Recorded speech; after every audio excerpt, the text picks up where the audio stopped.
Greetings friends and fellow aliens, and thank you for being in this video where you are hearing really crappy audio, but it's for a reason.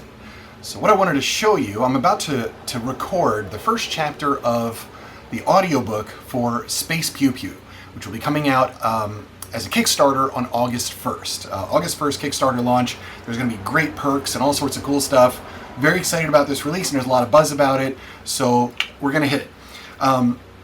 What I wanted to do was break down, if you're the type of person where you want to create your own YouTube videos, or you want to do a podcast, or like me, you want to record your own audiobook, don't skip anything here, because I'm about to break down exactly how I'm going to do this. You're going to hear the contrast between the video now, just straight off of my crappy ass iPhone speaker, or microphone rather, and what it sounds like with just a couple of things that honestly won't even break the bank, to really up the production quality of what everything sounds like.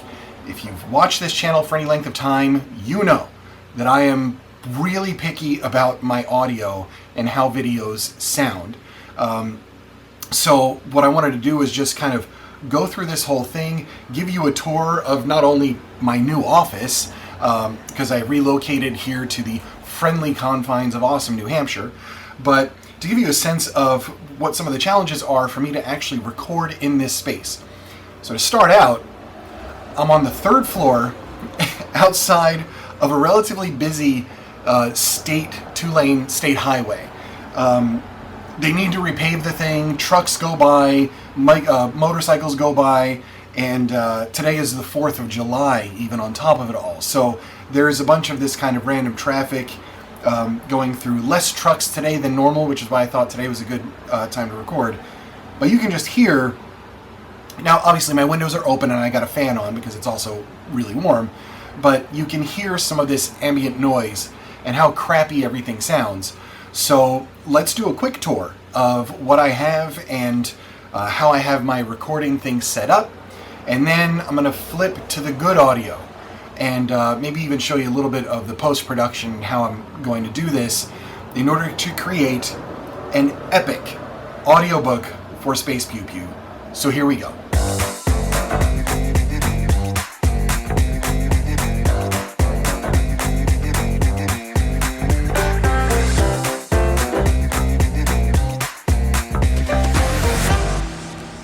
I'm switching over to just handheld on this so I can walk around and give you the grand tour. My office is not yet still put together and decorated the way I want it or anything, but I've got some stuff cooking in here. You see my Space Pew Pew poster in the back and all that. So I'll give you a rundown of some of the things that I've got going on in here, and also just to hear what the frick it sounds like outside. I'm going to give you a little clip of the highway right here so you get an idea of what I'm dealing with when I'm trying to record literally anything. First of all, I gotta show you my sleeping kitty cat because she's really cute. Look at her. Tigress. Oh, little stretch. Little stretch. There we go. There's your feet. Yep, show everybody your butt. It's okay. Hey! Yep, Daddy's gonna record, so you better be quiet. She's gonna be quiet. She doesn't know anything. Alright, so this is what I'm dealing with outside here, which is basically this two-lane, and it is a state highway kind of road. They've been doing all kinds of construction on it, digging things up. There's heavy equipment and all this stuff going by at any given moment. It's a little quieter right now, but it's going to get busy. This is definitely a challenge that I've got to overcome when I'm trying to record literally freaking anything, because it's noisy.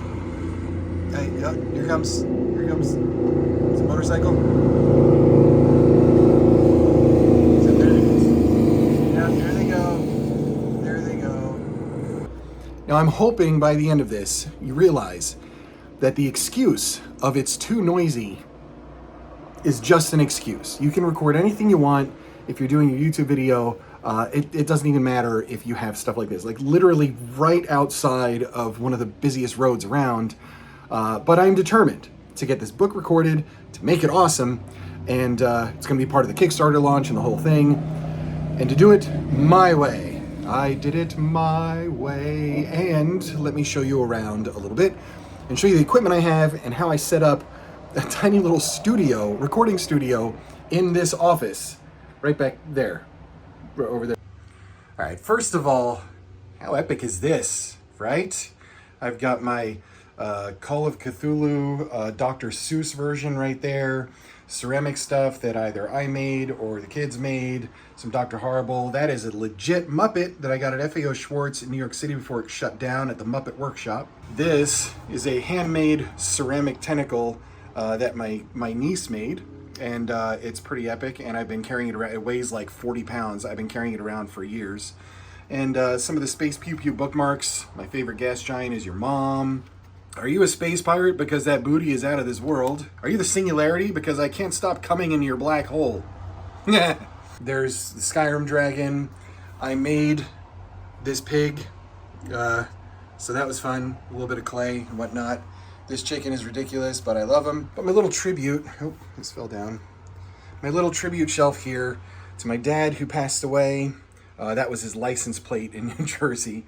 And to my brother, who actually hand-dipped this bottle of Maker's Mark himself when he took a tour of the distillery, which is pretty awesome. So turning to here, we have the studio.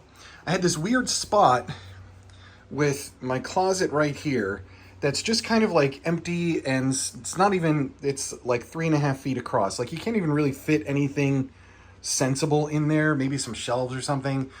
So I thought, you know, let me get some foam panels, and I was going to tape them to the wall, but they all fell down because it got too hot.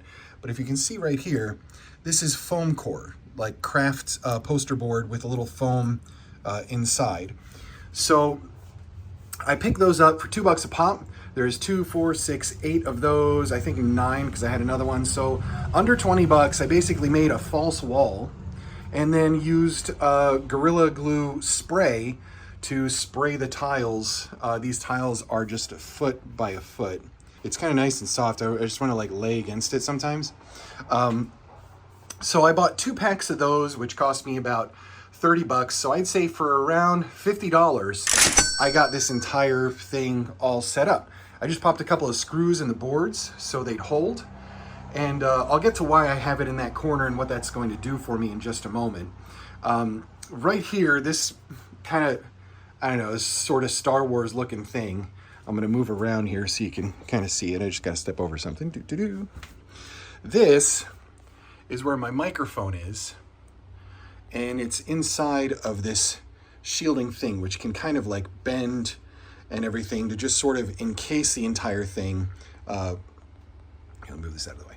Can encase the entire thing to just help with any background noise that's going to come from these other directions. I'm going to turn that a little bit. So that's basically what I wanted to do just to get soundproofed in here.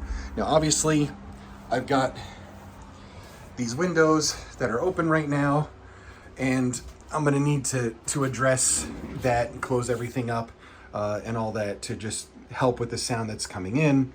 So all of these things combined are basically going to allow me to have a pretty deadened sound area that I can record with. So next, I want to go over just a couple of things I have for equipment, right? This shield, again, about 30 bucks, something like that off of Amazon. The mic stand, I think, was about $20. Those headphones were actually one of the cheapest things I got. They were like 15 bucks. So the next thing I have is this, which looks really complicated, but it's actually not. This board is just a mixer board. It's 2 channels. You can have 2 mics coming into it. And then mic 1, which is what I'm hooked into. I've got the gain set at 5. I've adjusted my knobs just for the sound and all that kind of stuff. But basically, this was 50 bucks on Amazon. Again, there's tons of them. They're pretty cheap. And it does 2 things. First of all, this right here, let me unplug and show you.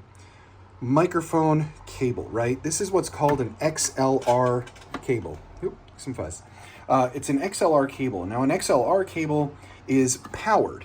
So my microphone needs some kind of power, but you don't plug the microphone in. So this provides what's called 48 volt, like phantom power or something like that.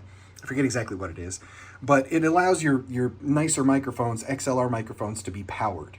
So this whole unit provides power to the mic. I can do some rudimentary adjusting on the levels to get the sound really nice as far as the input sound. And then this one goes to my headset, so I can just have a listen as what it sounds like. And this one is very important, because it's just a two-prong thing. It's my left and right channel, and it goes to this little guy right here. This is the kind of thing that you used to use to plug into your phone when phones had audio ports, and plug it into this thing, which is a high-definition Tascam audio recorder. This is about $100 on Amazon, again, and it'll record hours and hours and hours worth. It's got an SD card in there with a ton, like, it'll hold everything. It's super easy to use. You turn it on like so. The Tascam DR05. All right, and this is basically just how it goes in. You plug it straight into the top, and it's going to pick up everything from the microphone, pipeline through here, and we're gonna be good to go. Once I get everything shut in here and the fan off and all that ambient noise kind of cut the best I can, and then sort of play with the gain settings, you'll see it's gonna make this audio way, way better. The most expensive bit of this whole thing is this Audio-Technica microphone. And that mic alone, oh man, there's a lot of cat hair on this. I'm gonna end up sneezing when I record. It's kind of gross, sorry for that. So this microphone's about $150. Now, this is called a cardioid microphone, which means that it has what they call a polar pattern. The pattern captures sound from this area right here, right in front, basically where I am. And it's there's a certain number of degrees where it picks up. But here's the cool thing about these, is that the sound behind it is completely cut. So I use this shield to kind of help deaden the sound from the windows and everything else. And since it's picking up this direction, that's why I wanted all of this foam stuff everywhere to kill the sound from behind me. So any sound that reverberates out of those terrible windows with that highway out there gets shot and deadened from where it would echo off of. So setting this stuff up is key. And then of course I have my little mic pop filter right here. And this is really important. They're super cheap, like you can get these for $5.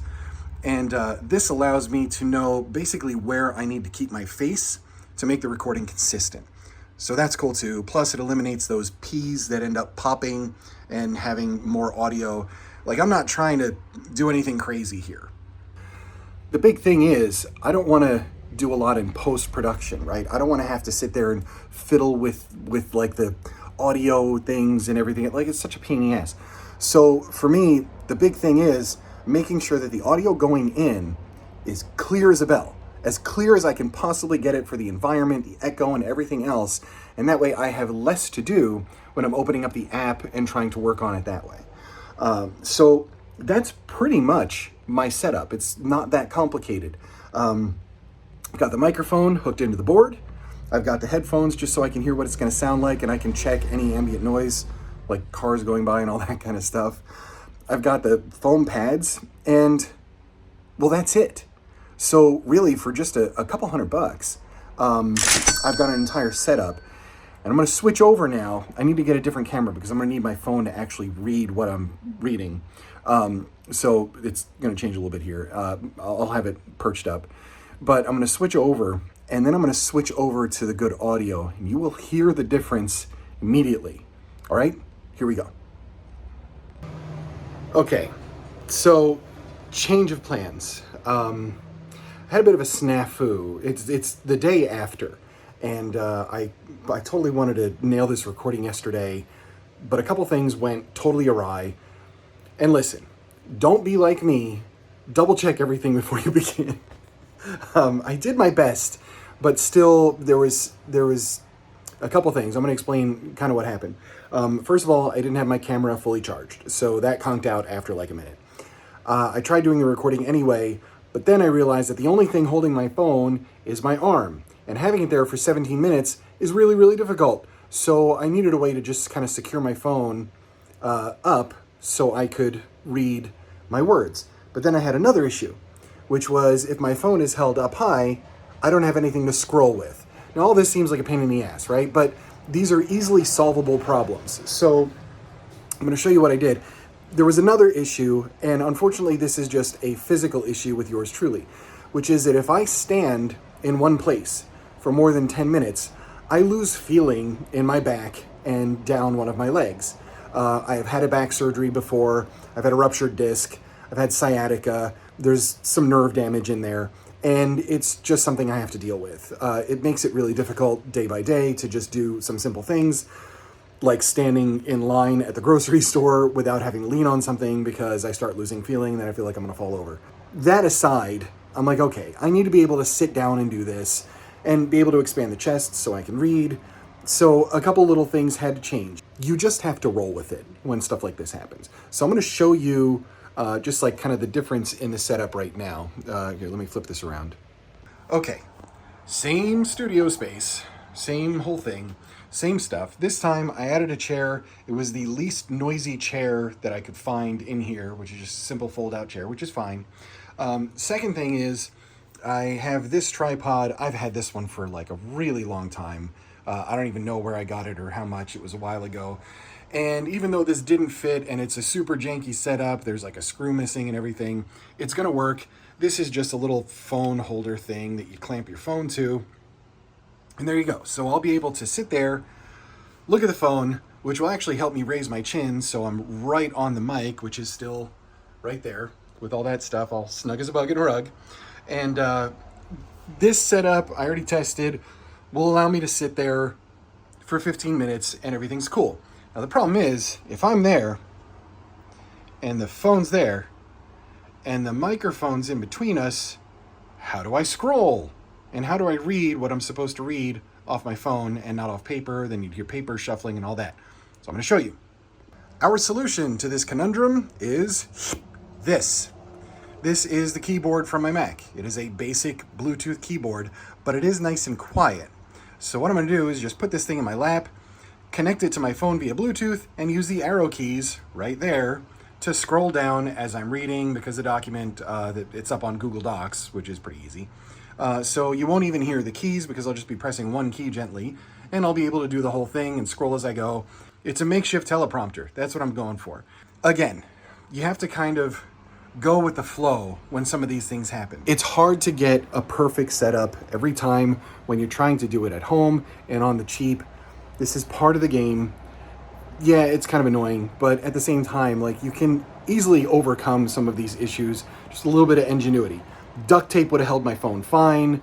Bluetooth stuff, even if it was a mouse, would connect to the phone so you could scroll really easy. So there's all sorts of ways around these things. The big issue for me is the noise and making sure that I don't fall over because my leg falls asleep in the middle of my reading or anything else. It is worse today in terms of the noise outside and the heat inside. So I'm gonna do my best to nail this recording, even though the environment today is much worse than it was tomorrow when I really wanted to get this done. So let's see how it goes. I'm gonna get everything ready to go and queued up, and then off we go with a record. This is what good audio should sound like. So I have to lean towards the microphone because if I'm here talking to the camera, you won't be able to hear me all that well. But that's evidence that this whole setup is actually doing its job, which is to deaden the sound that is coming from here and to focus on the sound that is right in front of the microphone. I'm probably just going to raise this up a little bit just to be comfortable and all that kind of stuff and then get to recording. But yeah, here we are. I've got my phone up there and connected and ready to go. I've got my keyboard so I can just press keys that you can't hear and scroll back and forth. And that allows me to just focus on the reading. So I'm going to go ahead and do that and get this started. I'll record the whole thing and have a couple clips and then perhaps show you some of the post-production stuff that I'm going to do at the same time. So I just need to get a little more comfortable and run with it. There is a lot of noise outside, but thankfully I think everything is going to come out nice and clear today. So hoping so. I'm already sweating because it's disgustingly hot and I don't have an air conditioner hooked up yet. I'm working on that. So I'm going to go ahead and do this and off we go. Space Pew Pew by David Batterina, published by Three Ravens Publishing. Chapter 1, Ball Tap. I recalled an ancient Terran legend about a man who mesmerized thousands by smashing ripe fruit with a large wooden mallet.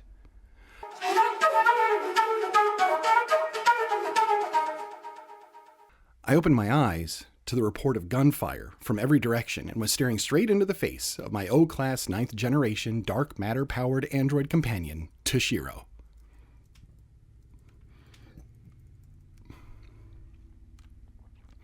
Alex, you squishy meat sack. You took a rail rifle round to the head. Can you hear me?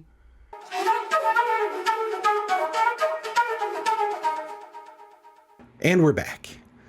Okay, so I cut that really short. I don't need to have the entire chapter on there. Wait for the audiobook. It's going to be out and all that kind of stuff. But the recording went really, really well. The audio was very, very clear. There were a couple parts where I had a stop and a start just because I tripped over a word, or one in which case I had to burp, which I left in. Because I want to show you just a little bit of the editing and the post-production that I'm going to do to sharpen this up. So, but everything in that studio, that little studio space back there, really did work great. The audio was nice and quiet. There was one spot where there was a motorcycle that went by, and it just kind of rumbled the whole building that I'm in. But if it shakes the building, like, there's nothing I can do. It's shaking the microphone stand, it's shaking the microphone, it's going to pick up on that. It is sensitive. So if you're on like a ground floor, kudos to you, because you don't have to worry about that kind of thing and you can get a little bit more quiet. What I might do, just as an addition to what I have currently back there, is they actually have an acoustic deadening curtain. And so even just a tension rod across the space and that acoustic curtain, it's basically like a thick shipping blanket. And so I can just close that up and then really roast my ass off in that space, just trying to get things recorded. I've got a slightly better air conditioner situation, so it's a little cooler now. I'm a couple days past the recording. It's just life has gotten in the way and I've been running around. So this is the first time I have a chance to actually sit down, record, and walk you through some of the post-production stuff, which I'm about to do. So you can see what it's like when we wrap this kind of thing up and how to sort of finalize it. Now for this, I'm using Adobe Audition, and I've got this set up so we can see it as screen in screen, just like so. And I already have it on a spot. So I'm going to show you a little bit about what I'm going to do here. And I'm just going to zoom in.